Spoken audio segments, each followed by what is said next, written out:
red on yellow, kill a fella, rhyme. I can't always remember. Brenda Jack, something, you know. But it's the red, the yellow, and black bands. If it has a black nose, it's a coral snake. Now I'm going to come back to this one, but it's oftenly confused with the scarlet king snake.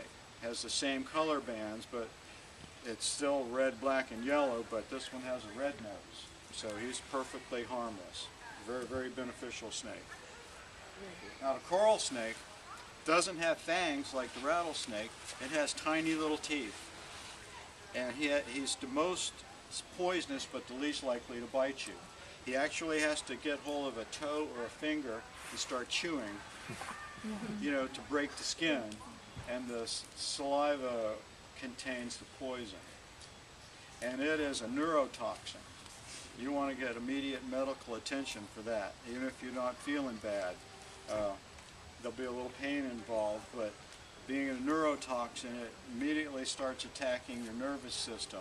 And involuntary reflexes like breathing, that's the major thing that they want to watch for if you go to the hospital, to monitor your breathing.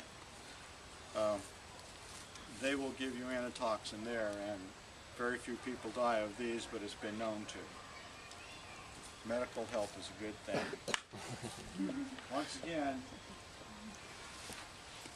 as somebody even familiar with snakes might be tempted to try and pick these up, even if they know what they are. That's when people get bit. Scarlet king snake. Just like the leopard frog, the little field mouse, it has a tough life too, because everybody wants to eat him, including the snakes. And the owls and the birds of prey. Red-shouldered hawks. Has everyone seen our hawks lately? Yeah, you can hear them usually before you see them, and you seek them out. They'll be talking back and forth with some of the other hawks. But they rebuild their nests in the tops of the longleaf pine trees. They're typical birds of prey with the sharp turned down beak and the large eyes for spotting prey. Very strong feet, if you will, or talons for grasping the prey. We had a real interesting experience for some of our campers one year, because once the fledglings get a certain age, they get outside the nest on the limb adjacent to the nest, and they start flapping their wings and trying to catch a little air and get light on their feet, you know, and this one accidentally flew to the ground. Oh. Oops. Mommy! Well, campers watched and observed this whole process because the mother hawk brought him food on the ground for 3 days. And he eventually flew off. And that was a great story. But it's a true story that happened right here in the campground.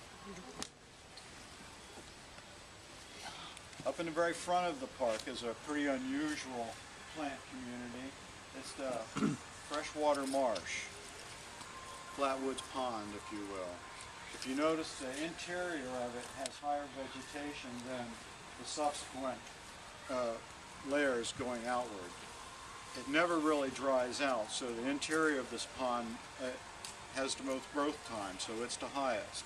It's said that this depression was created by wave action when Florida was underwater, ancient Florida. It has some interesting plants like the lady's hat pin.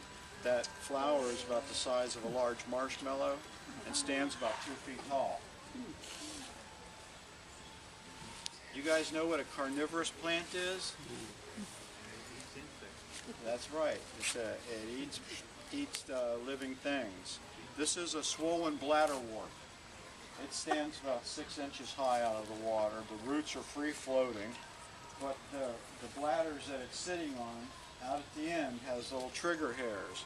And if a little crustacean swims along and bumps into those bladders swell open suddenly and are digested. And so that's a carnivorous plant. One of our natives in the Flatwoods Marsh.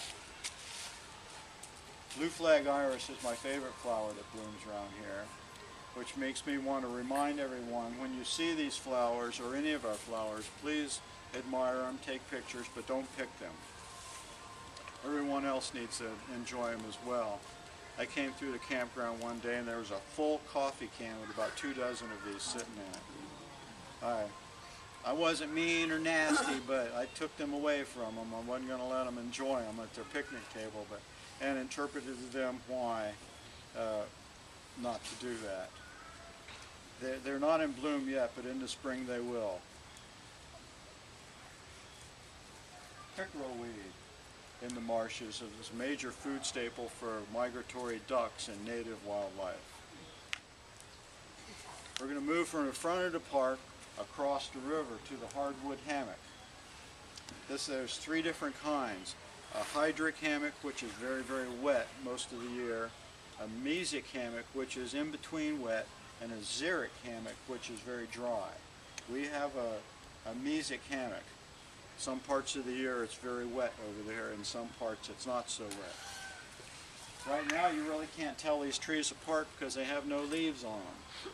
But the pignut hickory tree here and the sweet gum tree, you'll see these little prickly balls on the ground, and you'll see some of the pignut hickory nuts cut in half. But those 2 trees and the vines of different types, like the grapevines, they're all growing up, trying to reach the sunlight and eventually create a canopy over the forest floor. And that's one of the requirements to be classified as a hardwood hammock, to have a canopy over the floor. The Indians referred to it as Laska Popka, which means a shady place or acorn eating place.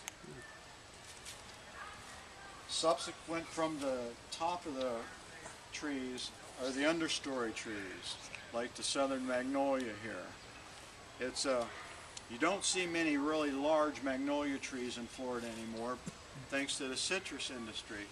And they chopped them down and milled them into boards to make orange crates. And I've yet to figure out why that wood was so desirable to make wood crates for the oranges. But we do have a lot of magnolias in here, but they're not really that large. If you've never seen one of the blooms or smelled it, they're almost the size of a dinner plate. They're huge blooms and very, very fragrant. Fringe Tree is a very rare plant in the park, but it's a understory tree. It occurs both in the pine flatwoods and the hardwood hammock. On the floor of the hammock we have a lot of plants. This is wild coffee. Those white flowers eventually give way to red berries, and inside of the berries is a little black pit. And I don't have proof of this, but it's been written that those little pits were ground down and dried and brewed into a coffee kind of drink that perhaps the Seminoles referred to as the black drink. There's a satin leaf variety that could be growing right next to this. Now there are some things out here that will do you harm. It's not all just a walk in the park. No pun intended there. Poison ivy. We have a lot of poison ivy. Probably you'll find some behind every campsite around here. So don't let the kids go crawling through the bushes back there too much. I had that experience in North Carolina one time. The garbage man told my mom what I was playing in.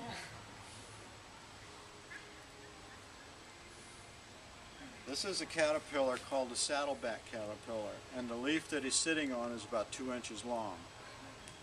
So he's a real tiny character, but he's not an aggressive bug. If he's on a handrail or something and you walk along and lay your arm on him or brush up against him on a bush, they'll sting the fire out of you, bring up welts and red, and it'll sting like crazy. Just like the IO caterpillar will do the same thing. If you do brush against something and your arm turns on fire, you've probably brushed up against one of these. He eventually, through metamorphosis and what have you, turns into the IO moth.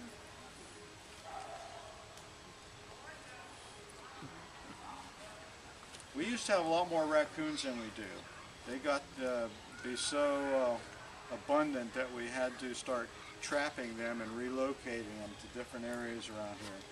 Because mom would bring a family of babies in and teach them how to open coolers, things like that. You couldn't even shoo them away anymore because they were so aggressive and intimidating our campers. They are known to carry rabies, and for that reason the Hillsborough County Health Department comes out here annually probably and will trap a raccoon, anesthetize him, and draw blood from his heart to have it tested for rabies, and then tag the ears and lay him out under a tree to wake up. They've determined before he's done that if he's rabid or not. So, having said that, if you look at this guy, he looks a little stoned, doesn't he? He has tags in his ears, and I got down on my belly within about 3 feet of him and took his picture, so because he couldn't run away. He could barely stand up. So, that's that story. We haven't had any rabid raccoons in quite a long time. We have many squirrels, and they have their own issues. They don't carry rabies, but in the summertime they can get infected with bot flies. And if you've never seen an infected squirrel with bot flies, it's horrifying. They get tumors and nasty open sores all over them, and the park visitors wanting to know what's the matter with our squirrels. They're awful, they look diseased. But it's the wasp or bot fly that lays eggs under the squirrel's skin, and they incubate under there. And they hatch out, I guess, and fly away, and the squirrel recovers fully. So it doesn't do harm to them. But during the summertime, not a day goes by that someone says, "Squirrel bit me." And it's from feeding the squirrels. And you know, if a squirrel is fed too much peanut butter crackers, his teeth will continue to grow. They're kept short by eating nuts and hard berries. If he's fed too much soft food, his teeth will keep growing and growing and growing to where he can't eat it for himself anymore. They're just too long, he can't even close his mouth. So don't feed our squirrels, please. I've seen so many northern folks, and I say this snowbird affectionately, okay, try and take home Spanish moss. Well, it doesn't work. It doesn't live up there. It grows so abundantly down here, people think it chokes out and kills our trees, but it doesn't. It's not a parasite. It doesn't draw any nourishment from the trees at all. Being born and raised around here, however, a tree that is so choked up with moss has a hard time thriving because it's robbed of its sunlight. If it's demossed to a great degree, the tree will thrive much better. Now, early Floridians were hired and contracted to provide the Spanish moss. After it starts to decompose, it gets very brittle. I mean, very, very tough. You can hardly pull it apart. The man that commissioned Floridians to provide this was Henry Ford for his Model A Ford seats.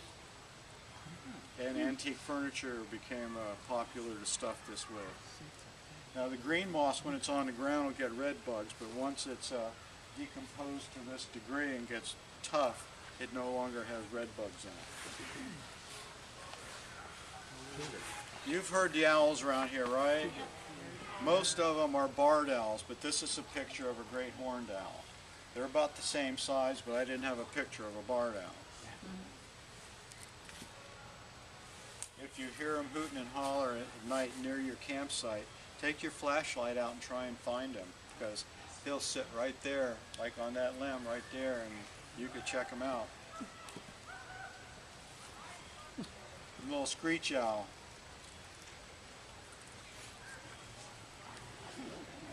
Armadillo is considered to be an exotic animal. That's something that didn't occur here naturally. When I say natural, I mean before 1513 when European man arrived in Florida. It came from Texas. Now, I tend to think, as my own personal view, that they would have naturally migrated into Florida by now. But I have a joke for you. Why did a chicken cross the road? No, to prove to the armadillo it could be done. Yeah, they can't make it. These armadillos are perfectly harmless. They eat exclusively bugs. When you see them, they got their nose under the leaves seeking out insects. They're very heavy, they're very sturdy and very strong, and they're scaredy cats. If they're startled, they'll either ball up in a ball or they'll jump straight up in the air. And that's why you see so many of them dead in the road, because if a car passes over them and the wheels don't hit them, the car scares him and he jumps and hits the bottom of the car. The armadillos, 9-banded armadillo. You want to count them, there's 9 bands. About this long, including the tail. They're very, very strong. As a matter of fact, the short story, I walked up to one real softly and he's digging around. Reached down, grabbed him by the tail. And he took off so fast he almost dislocated my arm because he was so strong and I had a good grip on him. But he weighed probably 25 pounds. They're very heavy. Michael, you're a lot less of them. They do. And the palmettos. And a little sidebar also, any nuisance alligator that's been fed a lot and we've had to have trapped out of here, the trapper harvests the meat, but in the process he sees what's in their stomach. And more times than not, there's armadillos in there. Like they come down to the river to get a drink,